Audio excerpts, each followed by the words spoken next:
Hey, ladies and gentlemen, welcome to the Josh Smith Show. This week, I've got Kate Small here. She's a super cool gal that I started kind of following on Instagram this winter. She caught my eye with how many wolves they were stacking up, quite frankly. Wolves, bears. I started looking kind of back through her Instagram, and then her husband, Justin Small. They both are just super successful hunters, and I could tell she was not just a pretty face, but she was a legit badass hunter. So I've started kind of watching, following along, and finally I was like, I want to talk to this gal and see what they're doing. They're actually just south of here, a few hours down in Salmon, Idaho. Really cool people. She's a nurse. Justin works for a gun company. And so we just had a good chat about hunting, about predator management, about being a woman and dealing with being pregnant and trying to hunt and having young kids and having that time. So quite frankly, they're just, they're badass people. And I like to hang around badass people like that and ask them questions. And quite frankly, have our brand associated with people like that. So it was a cool conversation. Really good gal. I think a good role model for young girls that are maybe thinking about getting into hunting. And I think it's important that we highlight women like we had Jessica Byers on the podcast as well. Women like that are getting out there and getting after it. So good conversation this week, and I hope you guys enjoy it.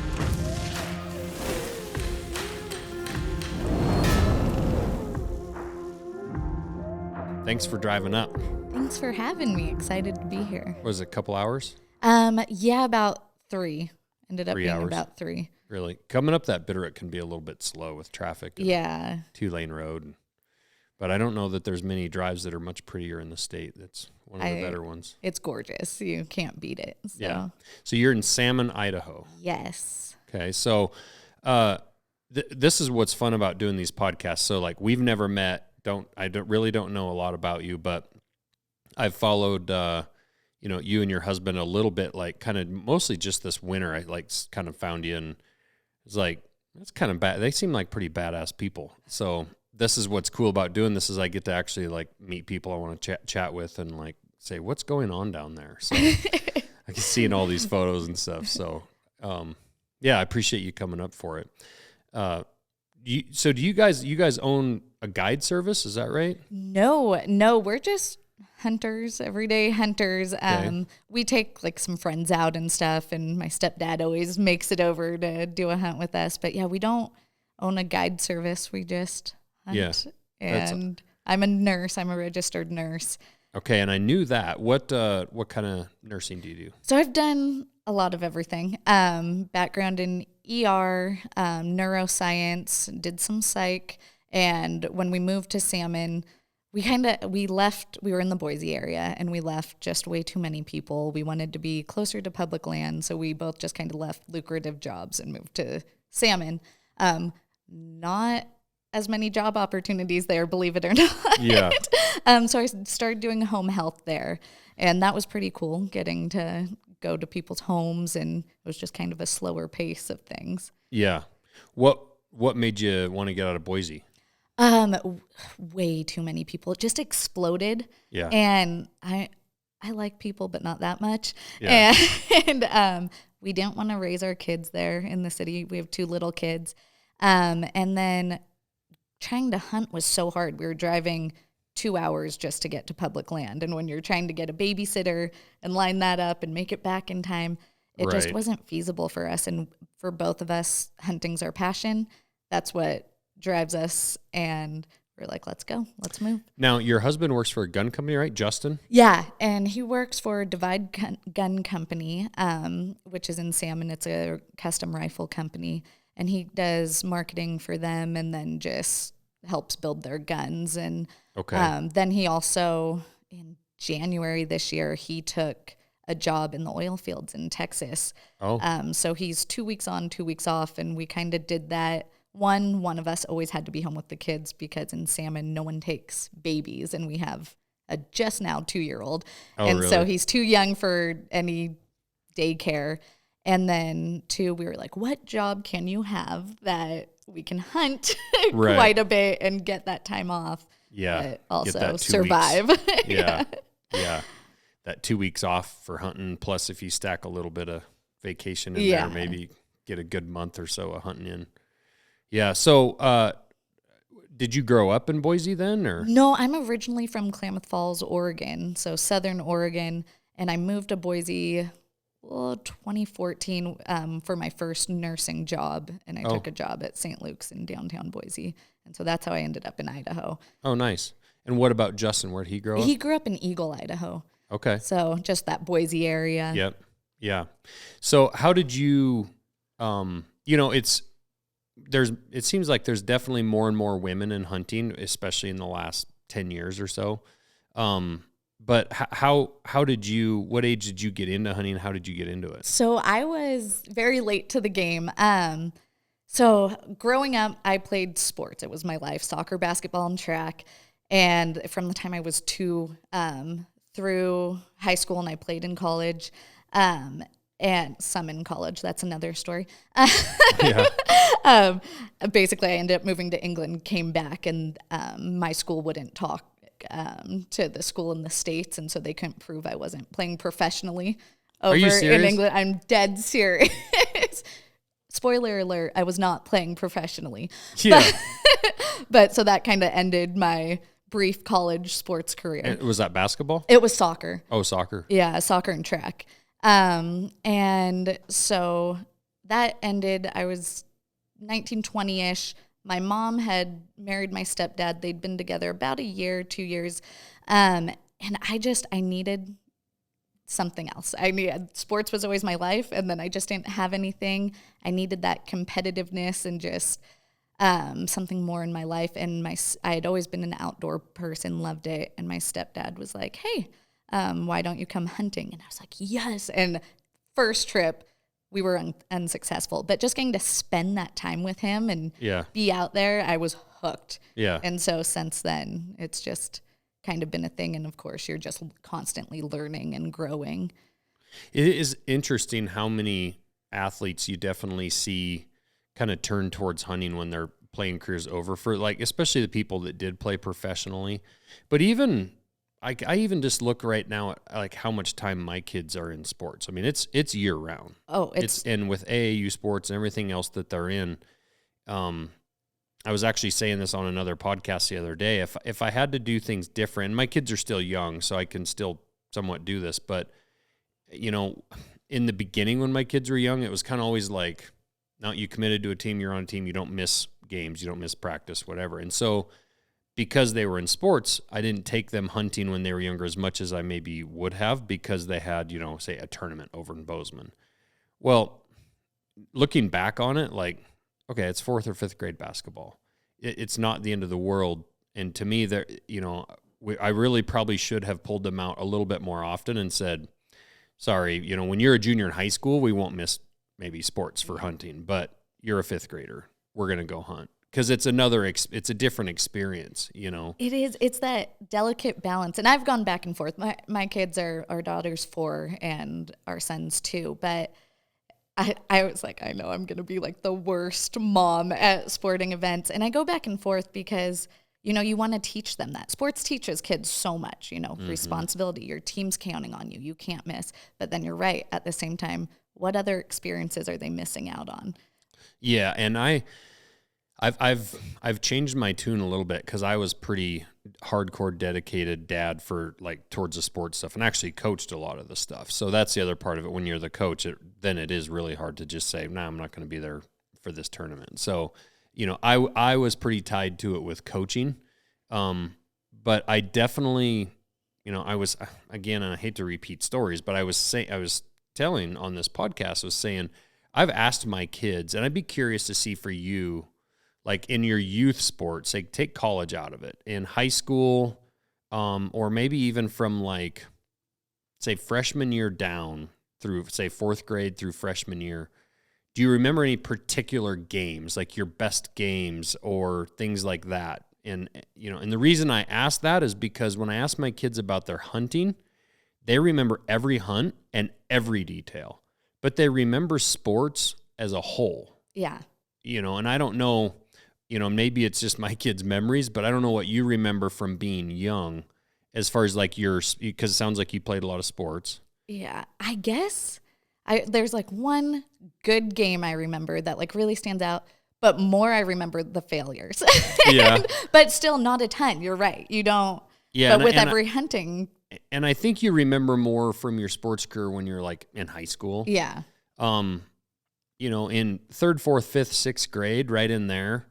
You know, I think things like hunting, like if you get a deer and you're 10 years old, it's so impactful. Yes. Like my daughter remembers like her first deer at 10, and my other daughter, her first elk at 12. And they can tell you practically where they put every boot, every step they walked, you know. That's awesome.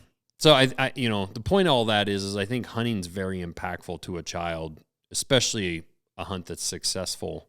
Absolutely. It imprints on them in a way that even the sports don't. And I think it you know, sports are generally team games. It's interesting because hunting, even if you have a parent or whatnot helping you, it's still so individual. It is. And hunting, just how I said, sports teaches you so much as a kid that you can carry out with you through as an adult. Hunting does as well. And that's, people are like, you monster, why would you get your kids into this? And it's like, well, it's just doused in ethical value. That's what hunting is. Yeah. And it teaches you so many things that you can carry with you throughout your life that kids should do and know. Well, and there's a couple sports maybe that you can play your entire life. But let's face it, I mean, you know, I guess you can go down and play some 40 and over soccer, or you can, you know, basketball pickup games and whatnot. But, you know, yeah, you can golf your whole life, stuff like that. But hunting is really, truly something you can do forever and do it with people of all ages, whatever gender. You know, it's just a cool, and there's so much that you learn from hunting from about the environment, about conservation, you know, hard work, failure. Yep. You know, that, and then just being able to sustain your own life and have the confidence of being able to like gather your own food if you really needed it. Exactly. It's so multifactorial with hunting and the reasons why you want to get your kids introduced into it. So, right. So you started hunting with and you said that was your stepdad? Yeah. And you were kind of like college age? Yeah, 19. Yeah. About. So how long did you hunt? What was your first successful hunt? Oh, gosh. It was probably the smallest spike mule deer you would ever see. Like, now looking back, I'm like, oh my gosh, I would never shoot that, you know, but your first animal, right? It's exciting. And I always tell people, don't worry about the size of the horns. If it gets your heart going, you take that thing, you know? Yeah. And so that was my first one.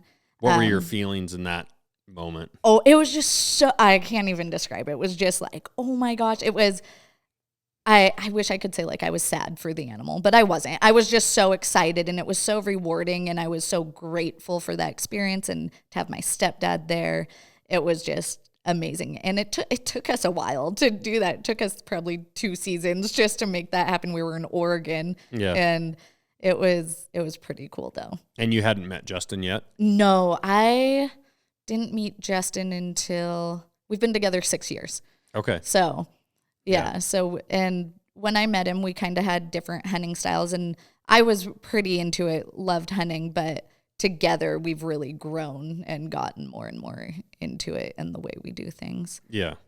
Yeah. It's cool, you know, jumping forward kind of to when with you being with Justin, it's cool to be able to do that with your spouse, you know. And that kind of goes both ways, right? It depends on the kind of person, you know, a guy is and how patient he is with his wife and what kind of styles, you know, and you have guys that want to hardcore and want to go like crazy, and some guys that just want to go sit in a tree stand by themselves, and then the whole hunting partner thing, right? Of like, you know, tends to be kind of for the bros. Yeah. Like, do you really want your wife with you and whatnot? But, you know, my wife just got into hunting last year. And for the first, we've been together, I don't know, something like 6 years, 6 or 7 years. I don't remember when we got married. You have to edit that out of this. Google that. So anyway, well, we met when Trump first got elected, 16. Yeah, about 6 years. See, I knew it all along. And in the beginning, she was just like, go do your thing. Super supportive, but like just wanted to be at home and wasn't real interested in it. But the more she's been around it and just hearing about it, I think it's kind of piqued her interest. And so last year, took her elk hunting and she got a bull. and it was super emotional and powerful. And I think she really, really like thought like, this is pretty cool. That's amazing. But it's, for me, you know, do I want to hunt with her all the time? Like, no, I want to be able to go with my buddies and do that too. But she truly is my best friend. So like, to take her and to be able to go on a hunt, it's a blast. Yeah, that's so cool. That's exciting that she's getting into it.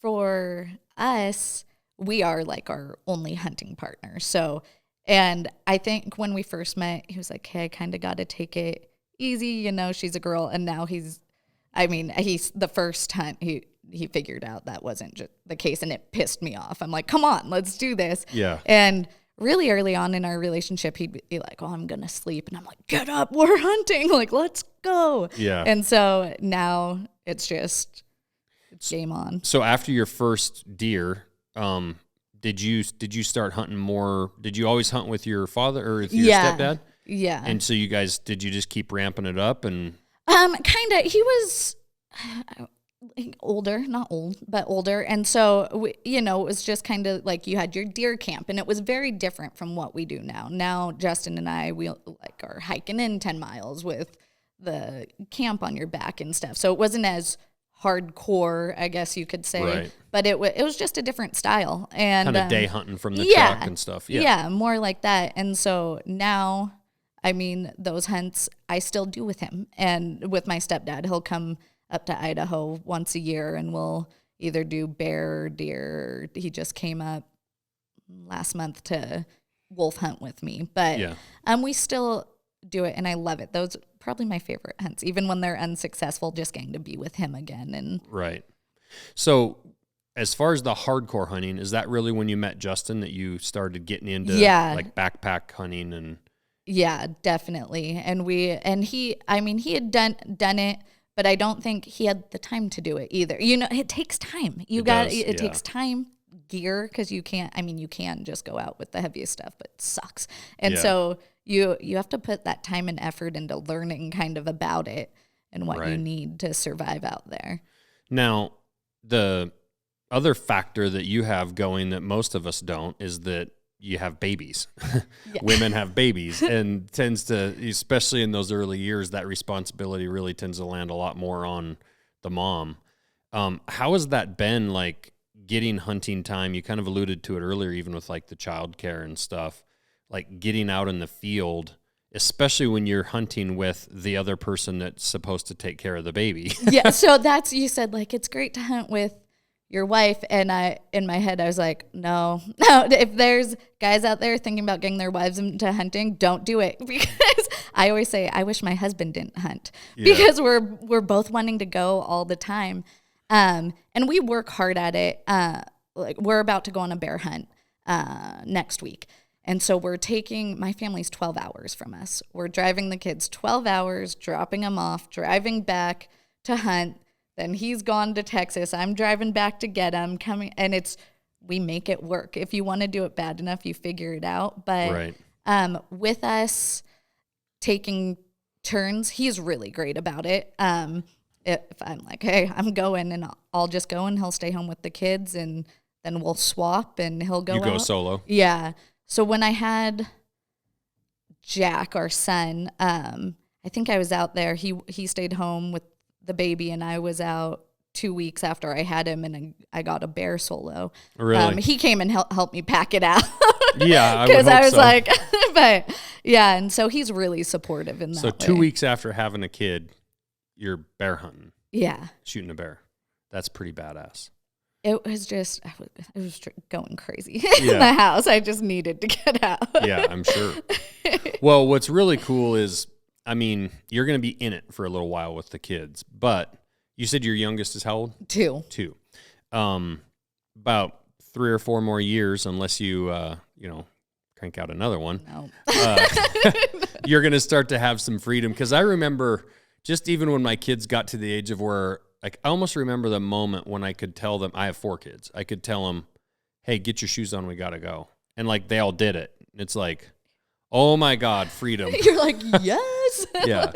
But you guys are going to get to the point in the blink of an eye in just a few years where that, 5-year-old can truck along and Yeah. And then the older kid will obviously be probably closer to 10 or whatever. And then it'll turn into full family affairs. Yeah, and I'm excited about that part too. Of course, I've already told Justin, I'm like, we've got to make time to like get out and do our normal like hardcore hunts, but Yeah. we need to incorporate them in it. And we've done it like what was it? I think Finley that's our daughter, 3, and we had just moved to Salmon, and there's a late archery tag, and I was 4 months pregnant, and we kind of drove around and then glassed up some deer up on a ridge. And so her and Justin stayed back and I stalked in. And so she was there for that, for my first archery harvest. And she got to see it from afar, but it was cool. And then I took them out bear hunting, both of them out last year, just to get out there. I think Finley got to see what it was like to fail. Yeah, yeah, exactly. The baby didn't take much from it, but Yeah. just I think getting them into that environment early on is good. I don't know if she'll want to hunt when she grows up, but I hope I can expose her enough that she can make the right decision. Yeah. So back to, you spot and stalked a deer then? Yeah. With your bow, 4 months pregnant? Yeah. That's pretty cool. What was that? Oh, no, I was 6 months pregnant. I was 4 months pregnant when I got a moose. Really? That was with a rifle. Okay. Wow. That's cool.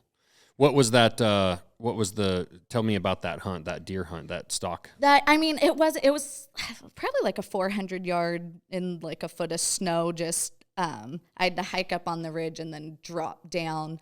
And it was just a doe, but I was new into archery, still am. I'm no expert. And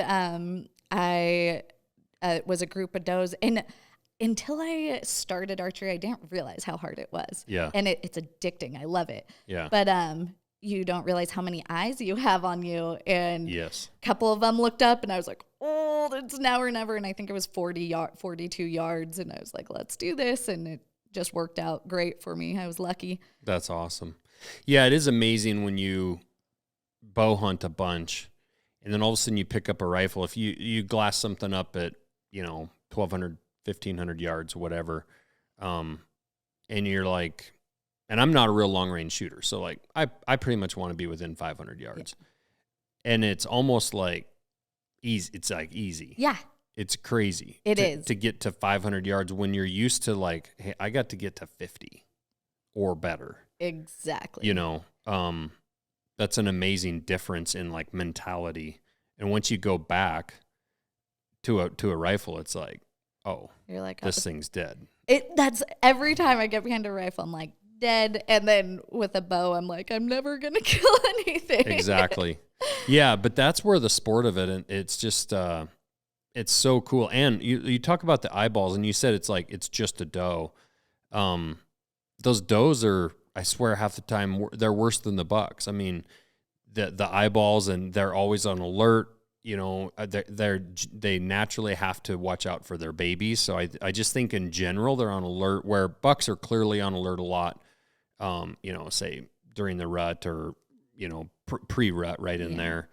But for the rest of the year, I mean, yes, they have predators, but they don't have the responsibility of babies and fawns. That's and very true. So it just feels like does are on alert almost year round. That's true. Even more so than a buck would have to be. But with your with your hunting, and actually, I wanted to get back to taking the kids. I'll be curious over the years to see how hunting transitions for you, because for me, my kids are now, my youngest is 13 and my oldest is 18. So I'm in that range, right? And for the last 10 years, it's been all about getting my kids an animal. Yeah. Like the selfish side of like, hey, I want to go shoot something. Not that it's selfish, but that's how it is, right? Yeah. When you're in the stage you're in now, it's just about getting yourself an animal. I'll be curious to see how it is for you. Like, yeah, you still want to be able to go on some hunts here and there, but honestly, for me, I didn't have a hell of a lot of time to hunt in the last 10 years. So when I did, it was all about trying to get my kid an animal. And like when my 12-year-old daughter shot her first elk, bull elk, I swear I could have shot a 400 class bull myself. Not been as excited. No.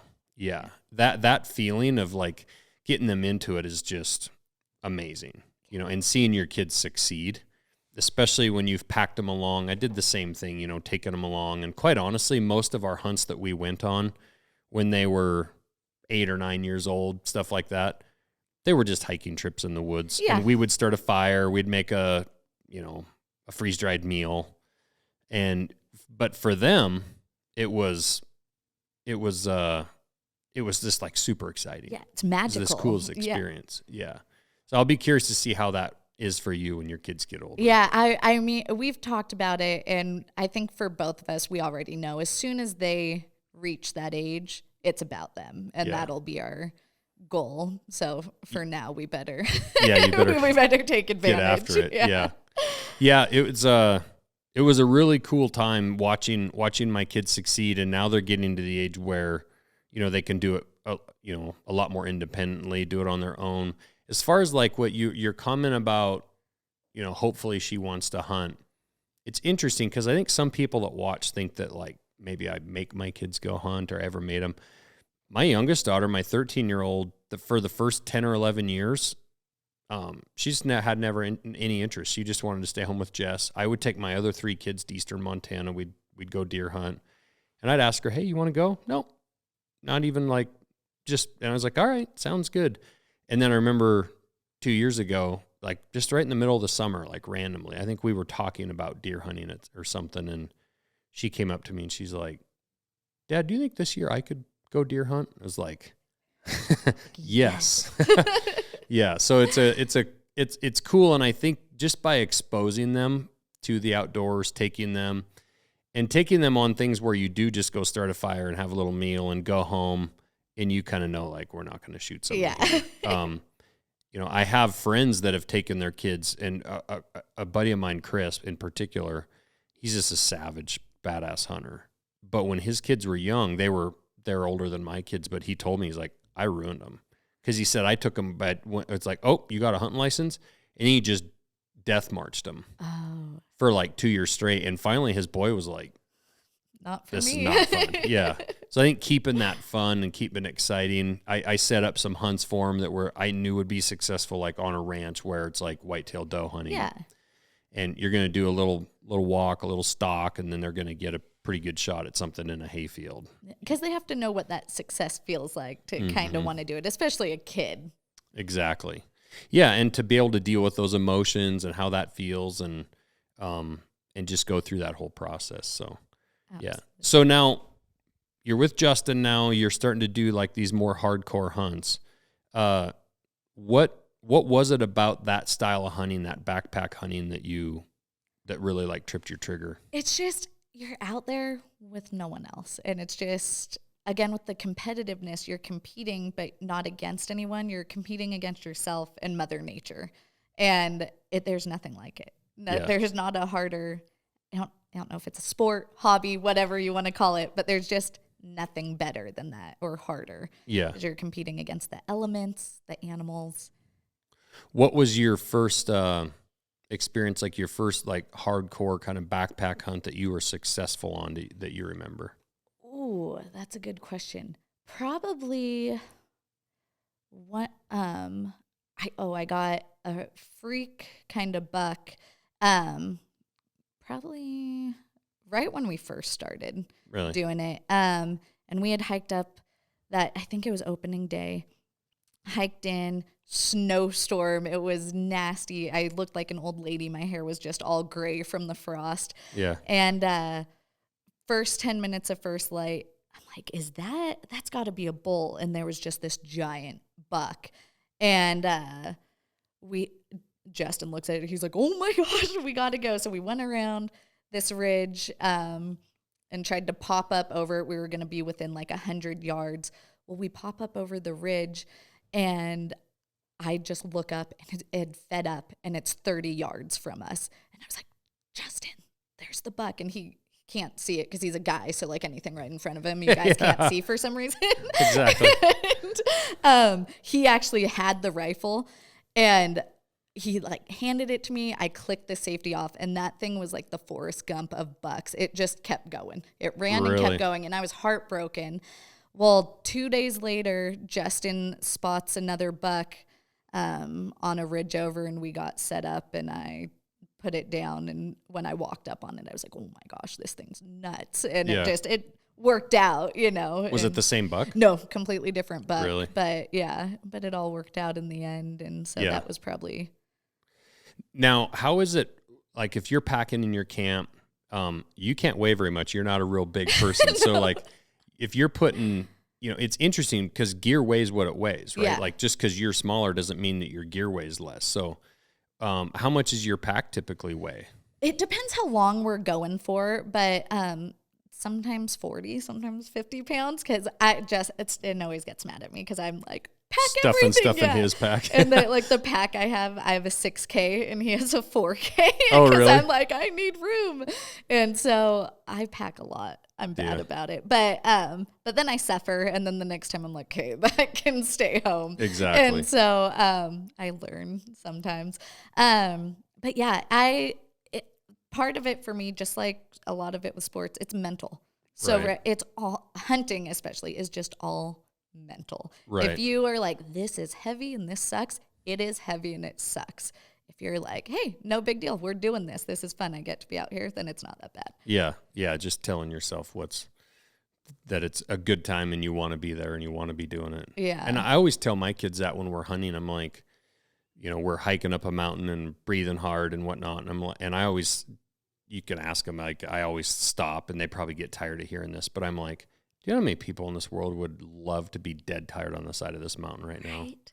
Like, in a small percentage of people that ever get to do this. Exactly. Well, and some people that do it pay 10 grand to go on an elk hunt and get to do it for free. Right.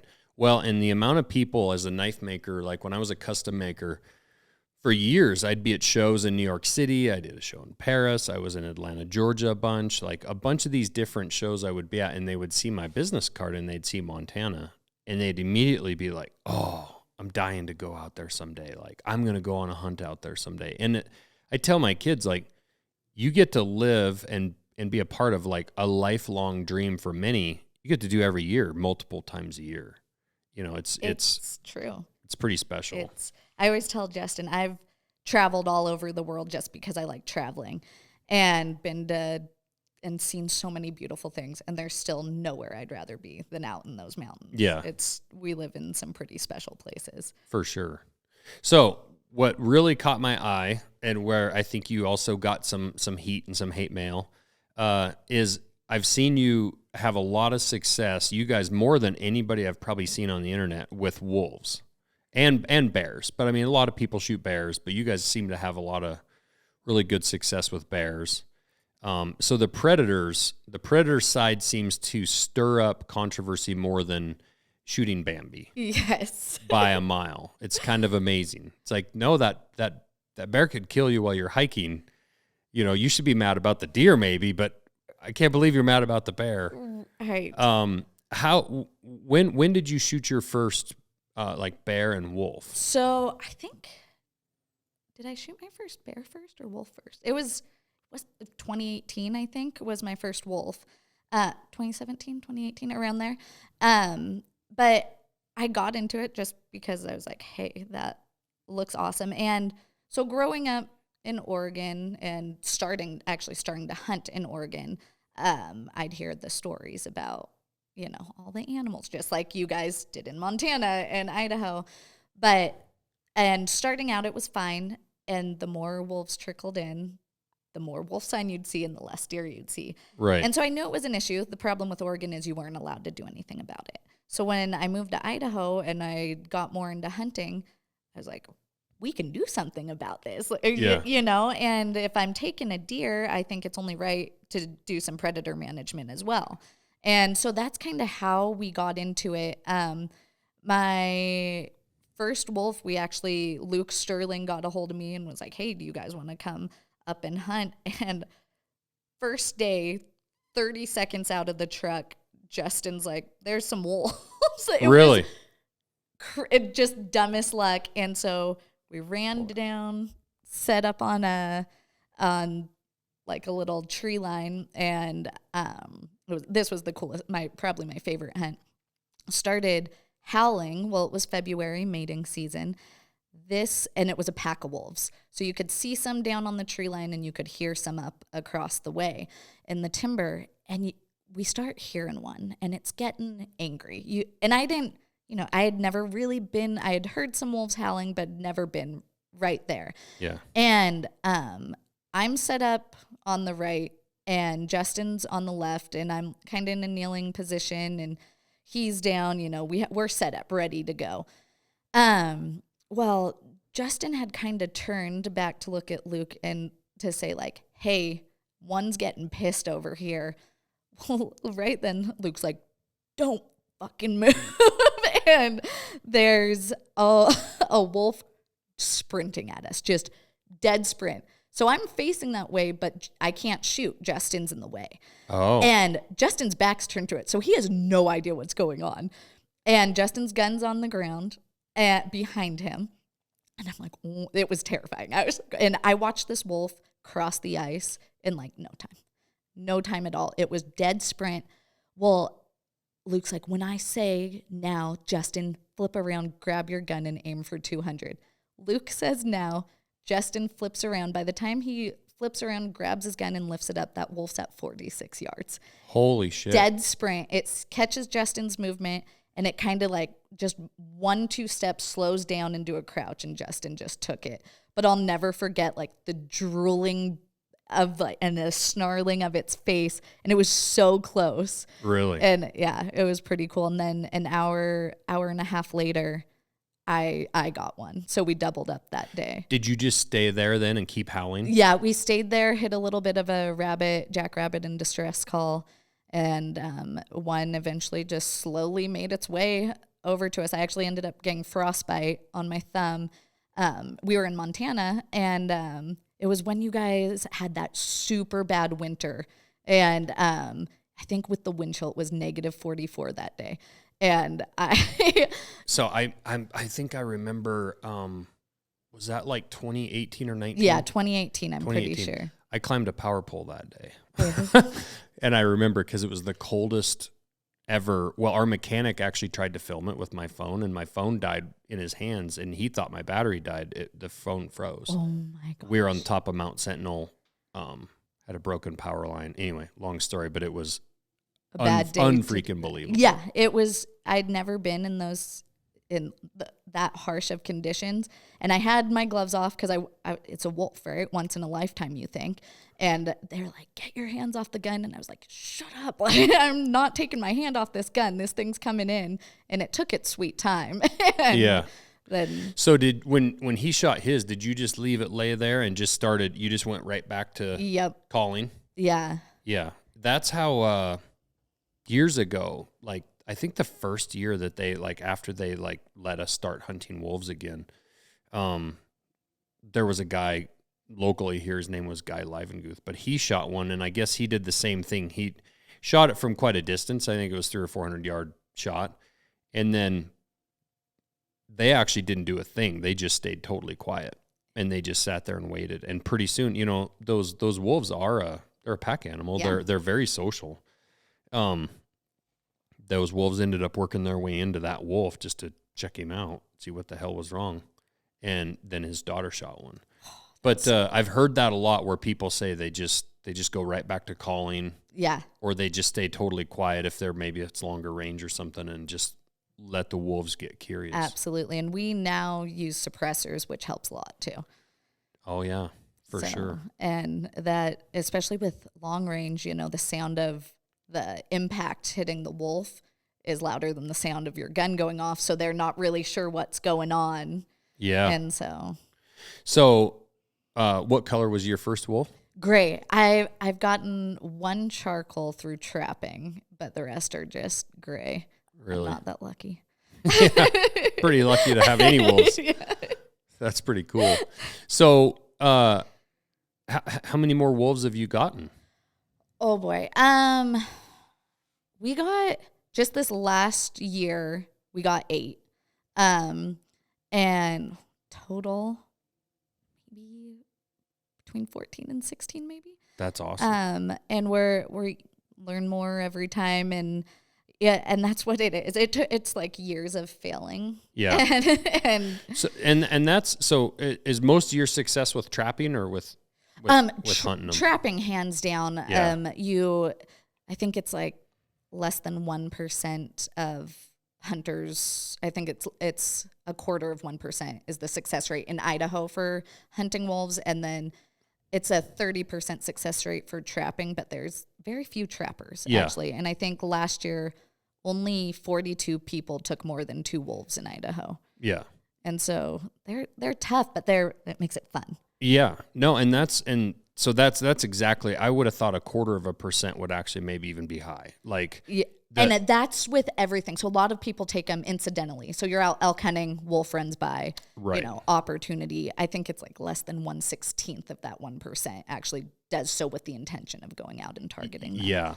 Yeah. So back when they legalized trapping, my buddy Todd Green that lives just down the road here, he was like, hey, let's go trap and whatnot. And I had young kids. I was actually divorced. I didn't have a lot of time. And so, but I was like dying to do it. Right. So like I went with him a little bit, and it was funny because that first year, we just did everything wrong. And we didn't know anything about it. And I actually did my sets on my own. We did more so like some stuff here together, getting things ready, but then we set our own stuff. We didn't really go together.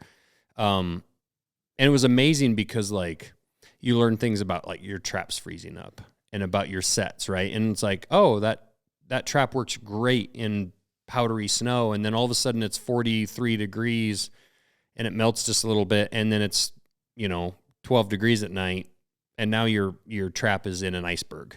Yep. Like you can river dance on it and it's not going to go off. And then all the things that we learned about like the dirt that you can make, and like so I actually kind of got out of it right pretty quickly there. I just didn't have time, but Todd kept going with it, and I think he trapped for probably 3 years before he ever had success.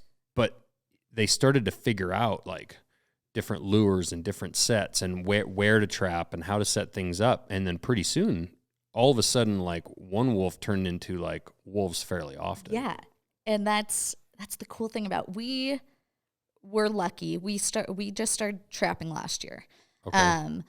And it's because where we are, it's a lot of open country. So we were glassing up these packs of wolves 3,000 yards away in the middle of winter with 3 feet of snow. So as soon as we'd get to where we could make a shot, they're already 3,000 yards away again. Yeah. And so we started patterning these wolves. And so we were like, you know what? Let's get our wolf trapping licenses, and let's do this. And so we looked at it as, we weren't trapping. I was like, I still don't consider myself a trapper. And we're like, we're hunting with traps now. And so we saw their behavior, what they were doing, where they were going consistently. And we went up and just set like a gang set, and we caught 4 wolves in one day. And wow. And that was luck. Like it was super cool. But yeah, if you're going to trap, I didn't realize what Justin wanted to get into it originally. And I was like, I don't know about trapping. It just doesn't seem as cool. I'm so obsessed now. Yeah. This year he's gone every 2 weeks. So he'd run the trap line for 2 weeks. And then when he was out of town, I was running the trap line, and we trap about 2 hours away from where we live. And how we do it is we hike them in. We have a 5-mile loop that we do. And so it's like a full-time job. It is. Well, that's what people don't realize. And if you're going to trap ethically, you do need to check your traps every so often. There's actually rules and laws around that. 72 hours in Idaho is the law. Yeah. So that way you don't set a trap and be like, oh, I'll come back in a couple weeks, and you trapped a wolf or whatever, and coyote that night, and the thing sits in a trap and basically starves to death. Yeah, I mean, that's obviously unethical, and we don't want to do that. But there's other incidental animals that you might accidentally trap. I don't know if it's happened with you guys, but I know it's happened with my buddies where it's actually kind of amazing. But they'll have a catch pole, and they'll choke out like a mountain lion or something like that. Take the trap off its foot and check the paw out, make sure it's all good, and then take the catch pole off and let it go. Yeah, we unfortunately got 2 mountain lions this year and really? had to release those. They just this year Reese Mason, this guy came out with a release pole. So it's 6 feet long and it will open any wolf trap. So you can just get it on the trap and kind of like pull back this lever and it releases Oh, it. nice. And it's a game changer. Yeah. No, that's awesome. Yeah, so that's we made so many mistakes, but it's interesting. Todd has a video. Same thing. The more they learned, that they went several years there having some success, and then he had read a book by an old trapper in Alaska about setting traps somewhat on more of a perimeter outside of a main set, and because they're a pack animal and hang their family, right? They hang out around that. Like after a wolf's trapped, a lot of times they'll hang out on the perimeter and kind of be like, "What's going on here?" Same thing. Todd trapped a wolf, went up there, was all excited about it, then looks over, and sure enough, on this kind of second ring of his perimeter, had another wolf. Went over to that one, was all excited, and then looked, and sure enough, on their third ring, they had a third wolf. And apparently there's, and I don't know, you read things, you don't know what's true, but apparently there's a bit of a distance that wolves will kind of like come in and hang and linger and like look and maybe even smell something, get curious, where maybe that outer ring trap is set. Yeah. And, he's like, I don't know if it's true, but it sure as hell worked that time. Whatever works, you keep doing that. Yeah. So that's amazing. And so let's talk about the predator. Like, why would you trap or shoot, a bear or a wolf, which you can't trap bears, but you can't trap bears in Idaho, right? No. Yeah. I don't know if you can trap bears anywhere anymore. I don't know. Not that I know of. So anyway, people wonder like why you do this. And it's interesting to me. I actually kind of stood up and said something at the Mule Deer Foundation, kind of a party down at Hunt Expo this year. Which I think is when I reached out to you and I said, I heard kind of what you said. And I was like, thank you. Yeah. Yeah, because there was a question asked of an individual of like, what do you see? Essentially, what are you seeing as far as the effects of, what has more effect on an animal or on a population of deer? Is it predators? Is it home growth? Where homes are spreading out into areas and taking away land? Is it logging?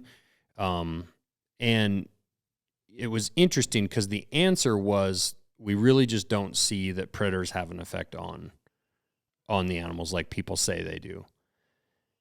And it kind of boggled my mind because I've seen the effect in the area I've grown up in since I was a kid, up in Lincoln. I've seen the effect on our deer and elk population and we had wolves even when they introduced them. There were some wolves around, but they definitely weren't thick. Yeah. But pre-thick wolves and post-thick wolves, and it's night and day. There's definitely a problem, and that's why we do it, is because we want our kids to be able to hear an elk bugling, right? And to get their first mule deer. And if people don't predator hunt, or we don't trap, or we don't manage them in some way, the next generation isn't going to get to experience what we experience, right? And so that's one of our driving factors in it. Is I love predator hunting, whether it's we hunt a bunch for ranchers down in Salmon and we take care of their coyote problems, bears, wolves. I've never done mountain lions, but good for the guys that do. But with wolves, we're just, like you said, it's a touchy subject. People love wolves for some reason. I think and bears. It's they're a Disney. Cool ass animal. They're cool. There's no doubt. And I think people that hunt and trap them, or hunters in general, have more respect for animals than most. You get to see them, and that's why we do it, right? Yeah. And so with wolves, we're just so overpopulated, especially in Idaho. I know you guys are in Montana as well. In 1995, when U.S. Fish and Wildlife introduced wolves, or reintroduced, however people want to say it, they deemed that the goal in the Northern Rocky Mountain population segment, which is Idaho, Montana, Wyoming, a small portion of Utah, and then the eastern third of Washington and Oregon, the recovery goal was 300 wolves for that entire segment. And then they said that the maximum carrying capacity was 1,100. And which means that if they get over that, the ecosystem is going to start collapsing because they're taking the ungulates, too many ungulates. Well, Idaho alone, the last count, which is down this year, that came out maybe a month or two ago, was 1,337. So just in Idaho. Yeah, which might actually be one of the smaller, actually.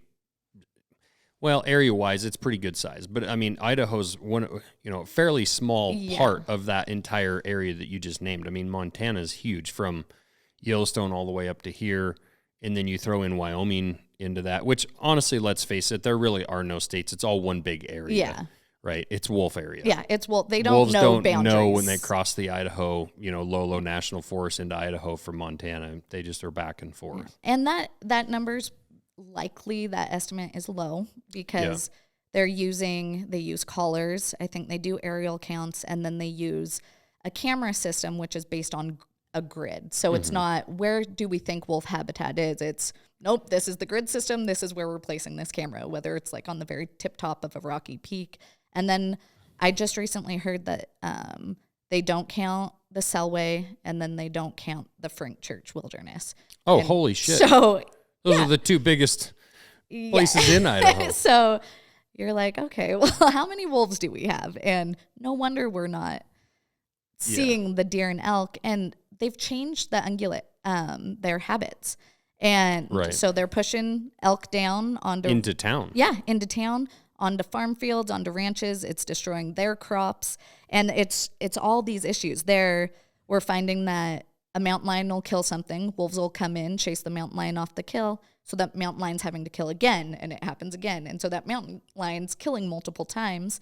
And then that's not even including like the spontaneous abortions from the wolves chasing down pregnant cows. Right. And it's interesting for me and the people that say that predators don't really have the impact on the ungulate population that we think they do. Check out Hawaii. Okay. The axis deer in Hawaii is considered a invasive species, right? They're not native. They were put there, but there are no predators. There's no coyotes in Hawaii. There's no wolves. There's no bears, and there's no mountain lions. The only predator, quote unquote, is a human. And really, so much of Hawaii is private that to get on there and hunt, I was lucky enough to get to do that this winter. But like, it's private property, right? So there's only a certain amount of humans that are going to get to hunt. Yeah. So those ranchers, they cull axis deer on some of these ranches, but then some of these ranches, they don't do any management and they just kind of run wild. You can't tell me that if you released a couple packs of wolves, a dozen mountain lions, and a dozen bears, that population wouldn't be vastly different in 10 years. Exactly. And it's interesting too, from a standpoint of, I actually have 3 different friends right here locally that I know that run dogs. They run mountain lions and now bears. And all 3 of them have lost hounds to wolves. Yep. We were actually talking about it. I think the best way potentially to actually call in and kill wolves would be to just kennel up a bunch of hounds. Yeah, or use the bang and let them bay. Call. Yeah, because those wolves are so incredibly territorial. There's a couple guys here that have literally lost their entire pack of hounds. And generally the first thing they do when they run around looking for cat tracks is they also run around, if they see wolf tracks, they won't release their dogs. Same in Idaho. I know so many people that have just stopped hound hunting altogether because their hounds were getting killed. And then look, there we go. There's more predators because we don't have our hunters out there. Right. Because they're losing all their animals to them. Yeah. Yeah, and it's interesting because I've always kind of had the attitude with bear hunting that like, someday I'll shoot a bear, like one big bear.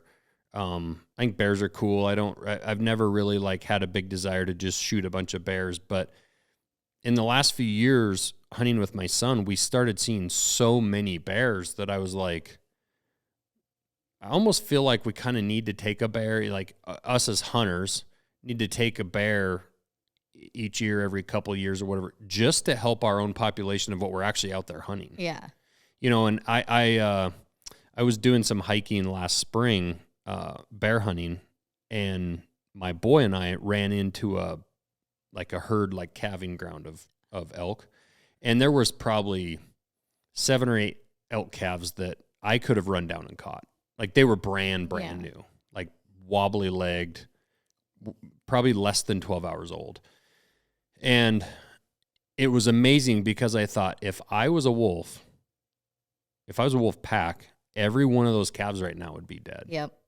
And that's what people don't understand that happens is those little calf elk aren't really probably able to avoid wolves for months, but they have really no chance in the first couple months. Exactly. Well, and wolves aren't just going after, the young, sick, and weak either. I have videos of healthy bull elks just hamstringed by wolves. And, and that's not the wolf's fault. I don't hate wolves by any means, and I don't want to see them wiped off the landscape. We need them. We do need them to help manage the ungulate population as well.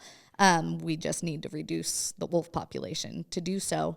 But yeah, wolves, they're canine. So you throw a ball or something runs by a dog, what's your dog do? It gets up and chases it. Same with a wolf. If it sees a deer run by, it's chasing it. Doesn't know what it is. It's going to bite it, wound it, realizes it's not hungry. It was just doing what wolves do and walks away. So they're not just killing and eating like people say.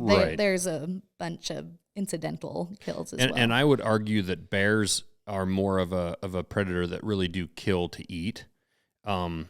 It's tougher for a bear to catch and take something down unless it's in like a calf or something like that. But if it's a full-size elk, or even a deer, generally a bear is going to try to kill that thing when it's hungry. Yeah, they're opportunists. They are opportunists. Bears are opportunists, I for think. sure. But they definitely have an impact more on the calf and fawn population. Absolutely. I mean, let's face it, in the fall, bears are generally hammering the berries, and I think would probably take down a sick or weak elk or deer.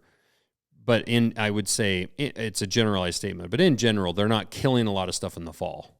Yeah. Now in the spring, that's a different story. I mean, I think they're on the hunt, just like coyotes are. Yeah, just looking for food, looking for fawns that are laying there in the grass. Yeah, it's a really interesting thing, and what bothers me the most about the wolf activists, quote unquote, is I actually don't think any of these people actually give a shit about wolves. The whole entire point of what they're trying to do with wolves and whatnot is to really shut down hunting. Yeah. It's hunting that they want to go after. These people don't care about wolves. No. At all. It's the same people that are saying, like, in some of these areas, like in New Zealand, hunters are trying to keep hunting, and these animal people or whatever are trying to actually remove the invasive species, which are the deer, the red deer and stuff like that, from New Zealand at all. And why? Because it gets rid of hunting. Yep. And that's the goal. That's the end game. And that's why it's so important. As I know there's so much animosity in the hunting community against each other, and everybody needs to support any type of hunting or trapping or whatever it is in that capacity, because you lose one, that's just a step for the anti-hunters to take what you love away. Yeah. And the trapping, that's another form of harvesting animals that's definitely super controversial for certain people. And even people that are hunters are like, I don't know about trapping, but it's absolutely the most effective way to control predators by far. Like you said, with those numbers, it's by far the most effective way. And there's definitely more ethical ways to trap, and we have to be smart. Like, don't be a douchebag and set up traps right off of a hiking trail. Exactly. Where, somebody's got their dog, like you guys are doing. You're going out, and yes, there could be an incidental, like, what are the odds somebody's going to be out hiking with their dog where you're trapping? Probably not good. It could happen, but probably won't. Yeah. But I've definitely heard stories from people around here, friends of mine, that are like, yeah, my dog got in a trap, screw trappers or whatever, because it was like set up right off a rattlesnake trail. And it's like, well, come on. That guy was a douche for setting up there. You're like, come on. And just because it's legal doesn't mean, and there's times of year. So like our season opens September 10th for trapping, but we know there's archery hunters out. Then it's, the rifle hunters. So we had last year, and this was our second season, we didn't put our traps out till December, I believe. Yeah. And so we're waiting till seasons are over because I don't want to deal with people, and I don't want to deal with the crap that comes along with somebody stepping on my trap or their dog getting caught. Right. Yeah, my buddy that traps coyotes up by Drummond, they didn't trap this winter because the fur prices were so bad. But the previous 3 winters, they were over 100 coyotes a winter trapped. Holy cow. And the ranchers have said now, after 3 years of that in a row, that they've seen a significant difference in the deer population. That's awesome. And so you're taking 100 coyotes, and it shows you how many coyotes there are when 2 guys trap 100 coyotes 3 years in a row on the same 3 ranches. That's insane. That shows you, and like you said, there's actually not a lot of trappers out there. There's way less, and even guys that own like hounds. When I was a kid, I knew quite a few more houndsmen than I do now. Yeah, it's because that's a commitment. Too. Yeah, that's why I've never hunted mountain lions, was because I don't have hounds, because it's a huge commitment. Yeah, and it's a lot of money. It's a ton of money. You got to really love that. And people don't realize, because hound hunters get a bad rap too, right? They're like, oh, chasing an animal with dogs, that's not sportsmanlike. Well, I know some, and those guys work their asses off. Yeah, and these are people who, I know there's a girl here that's in her early 20s, Adeline Richardson, and she's the daughter of Casey Richardson, and she runs hounds. She probably trees 30 or 40 mountain lions and 30 or 40 bears a year and shoots one occasionally. Yeah. They chase them, they run them up a tree, take photos, go away, no harm, no foul. It's not hurting these animals at all. It's just a sport that people don't understand. So I think if they got to see how much care of the environment that hunters do have, and how much of our dollars go towards the management of hiking trails and roads and all this public land access, people where people are going bird watching and hiking, is all due to hunting dollars being collected from the taxation of sporting goods. Exactly. They might have a little bit different attitude, but you're right. Hunters need to fight way less within their own groups. I don't give a shit if you hunt with a bow or a rifle or muzzleloader. Or like, I'm not a crossbow guy. Yeah. And I'm not going to say never, but maybe, I guess, if like, I could see if you're like really old and you still kind of want to bow hunt, but you can't maybe stalk, like, I get it. But like, I'm not a crossbow guy, but if you hunt with a crossbow, good for you. Yeah. Because maybe that person, that's all they grew up knowing, that's what their dad knew. And so that's their dad taught them. And we just have to be more understanding and compassionate towards each other, because does it affect you how somebody else is hunting unless they're not ethical? No. Are your bear hunts mostly spot and stalk? Yeah, so we mostly do spot and stalk, but we always run a bait for like when my stepdad comes up. Yeah. And so we always have, 'cause I love baiting so much. It's just fun. I mean, it's an excuse to get out there, right? You're always packing in bait, and same thing like with the traps. We're not just baiting right off the road. We have a pretty gnarly hike in to pack our bait. So good exercise, reason to get out in the mountains. And then my stepdad comes up and it gives him something to do, and I get to hunt with him. Yeah. Yeah, that's something we can't do in Montana. I know some guys that drive right over Lolo Pass to the Idaho side to bait, because we can't do it here. But and that's another controversial thing to do, but honestly, again, super, super effective. And let's face it, most hunters that are baiting are looking for that big old bear. Yeah. It's not it's not really doing any harm to the young bears or whatever. And like you say, you're not baiting them to come right down into town on your porch. Yeah. It's out in the middle of nowhere. But what do you have for hunts coming up this year? Are there any like special ones you're looking forward to? So I'm really excited about next week. Justin and I are going to run out for 2 days on our own and try to get it done. And then we have one of our friends from Texas flying in for his first bear hunt. Nice. And so it'll be really fun. I'm excited for that. And we're going to be out with him for, I think, 5 full days, maybe 6. And so I love spring bear, because it's just kind of a low key, no pressure Yeah. hunt. You know, it's a long season. You've got time. So spring bear is one of my favorites. We eat the bear meat, so we really enjoy that, and we use the fat and stuff for cooking and to waterproof our shoes and stuff. So, oh, really? Yeah.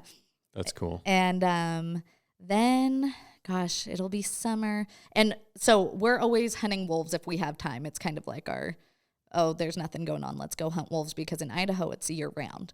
Okay. So we do that. We do coyotes just in the off seasons, and then I did archery elk for the first time last year, and it was my first unsuccessful hunt in a long time. Yeah. And I had more fun than any other hunt. So I'm going to do it again this year and hopefully be successful. But gosh, my husband's a great caller, and obviously I'm not a great bow hunter, but just having those screaming bulls in your face I was like, oh, I'm doing this again. Yeah. We're going to do it. So I'm going to do archery elk. If I can pick up a second deer tag, I'm going to do archery whitetail again, and then rifle muley. And then we'll be into trapping and wolf hunting season again. You're pretty much doing it all on public land? Yeah, everything's on public land, except I got a whitetail buck last year.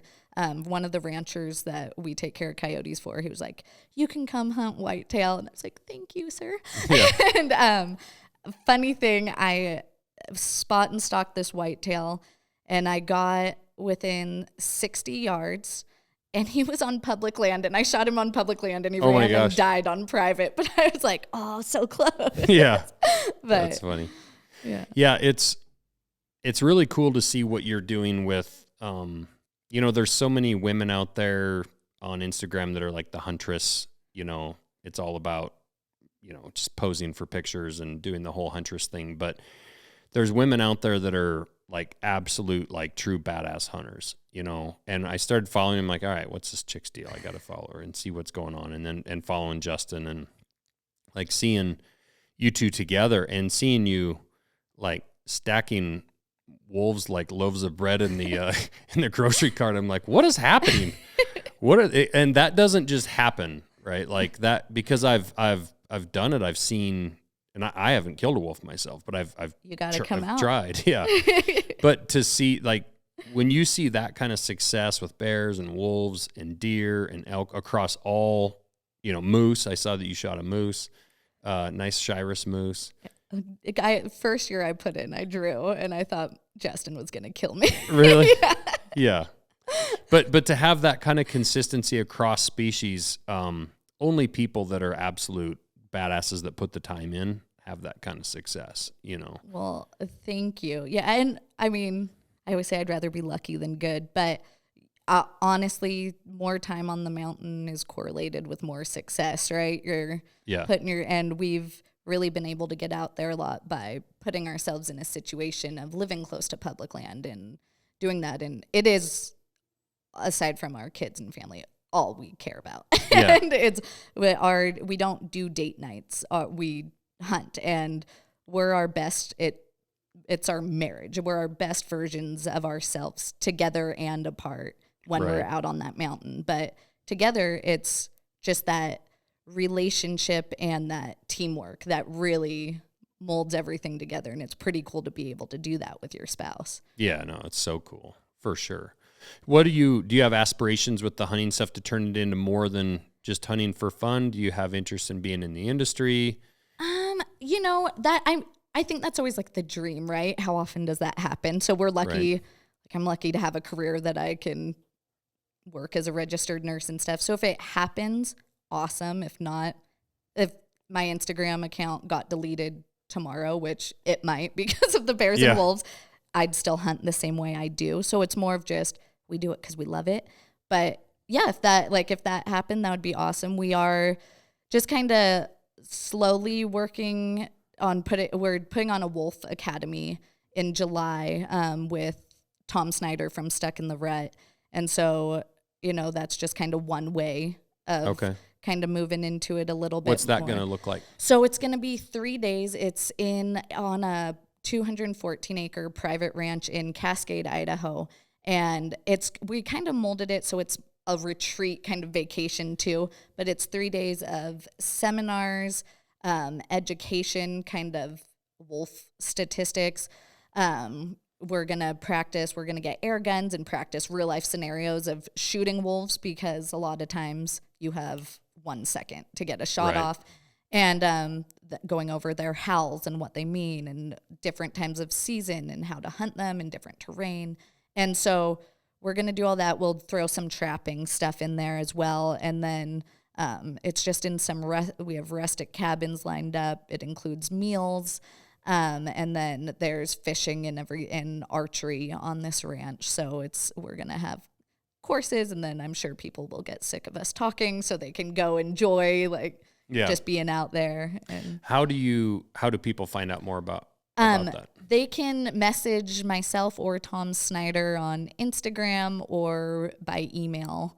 And yeah. Cool. Do you guys, I mean, I see you looks like cell phone videos and stuff. Do you guys video your hunts, or? So we've tried so hard, but when it comes down to it, Justin, if I see an animal, the world stops, and I'm just laser focused. So we always try to get a kill shot, especially if we're shooting longer range, because it's good to just confirm, okay, that was a solid hit. But so I have so much footage that's probably so shaky and awful that I should try and edit, but I'm just way too lazy, and I'd rather be out hunting than sitting in front of my computer. So for the first time, we were like, we gotta get a YouTube going. So we have a camera guy coming out to film this spring bear hunt with our Texas friend, and I think we're gonna start doing that if it goes well. Nice. Yeah. But when it comes down to it, I'm like, should I film or should I kill this animal? It's funny you say that. So in New Mexico this last fall, we've got this bull coming in. It's kind of getting hot and heavy, and my son Hank's standing there with his bow, and I'm trying to film. I have my phone in my hand right in front of my chest, and as it turns out, the way the situation, it always happens so fast. You know, we're trying to decide what move we're going to make, and then all of a sudden I see this cow coming, and this bull's pushing her, and they're coming. And there's a big bush on our left that we're kind of behind, and I see kind of where I think the elk are going to go. So I'm like, all right, get to the side of the bush. So we get around this side. So Hank is standing right on the edge of the line of that bush, and I'm behind Hank, which puts me squarely behind the bush. So I can't see shit. I can't see nothing coming. And my son is a big kid. Now he's like 6'3". So he's last year, I don't know, 6'1" or 6'2" at that time. And like you say, I kind of lost my mind because I've got my call in my mouth because I'm going to try and stop him where I think he needs to stop for Hank to shoot. I'm also thinking, because Hank's my kid, that I need to coach him. And the whole time I've got my phone, it's right here in front of my chest, and it's pointing straight at his back, at his pack. And so as it turns out, I couldn't even see this bull coming in. So I saw through the crook in his neck over his shoulder that there was a cow. And I'm like, you can hear on my phone, I whispered to him, cow. When I see him draw, and I wasn't sure if he was drawing on the cow or what. Well, then that bull pushed her out and stepped right into his spot, and then Hank shot him. Awesome. But it's funny because you hear me whispering at him, and then you hear the bow go off and kind of a ruckus, and then all of a sudden now my phone's up, and I'm trying to find the bull because he ran 50 yards or so, and then he was kind of stood there, and he was kind of staggering a little bit, and but I missed the whole I'm I would have been a horrible videographer because I just completely lost my mind. Yeah, you're just and to me, I'm okay, if something's coming in, would I rather risk making that move to get the shot and not getting the animal, or would I rather have an animal down? And every time, animal down, no matter what. Yeah. And that's cool. Well, cool. Well, thank you for having. Do you got anything else you want to add, or? Yeah. No, just thanks for having me on. It's been awesome. Yeah. Well, I have a lot of respect for what you two do. For you two as a couple, it's really cool. I think it's a really good example. I think it's also a good example that Justin's setting by having his wife come along, right? Yeah. There's probably women out there that would love to go with their husband and get into it, and it's shut up, woman, you're staying home. I'm going with my buddies. Yeah. So I think it's cool that he was encouraging to have you come along in the beginning, and then it's obviously turned into kind of a power couple of hunters, which is really cool. Oh, thank you. And just from a woman perspective, you know, I'm always looking for role models for my daughters to look at, because there's, you know, you can find lots of stuff on Instagram. You can find whatever you want, but like that whole idea that you can be beautiful and you can be the whole pretty girl on Instagram, but you can also be like the pretty girl that's a straight up savage, and whatever you're doing, whether it's hunting or, you know, fitness stuff or just being a nurse, it doesn't matter what it is. But I'm always pointing out Instagrams to my girls of like, hey, follow this chick, because like there's more there than just like a pretty face or whatever. And so I think what you're doing is super cool, and I'm sure there's a lot of young girls that are watching what you're doing and be like, I'm going to do that someday. So that would be pretty cool. Yeah. So, well, thanks for coming on. Yeah, thank you so much. I appreciate it. All right.